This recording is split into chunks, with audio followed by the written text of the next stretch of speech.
Kaya na natin ang problema kay Facundo. Sige na, umalis ka na. Senyor! Alis ka. Kung kailan tayo tinatarantado ng mga kabalyero sa kakaalis. Ha? We have to plan our next move, Olga. Sige, Ramon. Hayaan mo na yan. Kaya na natin ang problema kay Facundo. Sige na, umalis ka na. Salamat, Papa.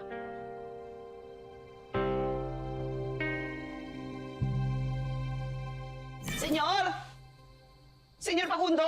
Ano yun? Sir! May mga pulis po sa labas, sir. Hinahanap po kayo. Ano raw pakay nila? Basta po importante daw eh. Sa inyo lang daw po sasabihin eh.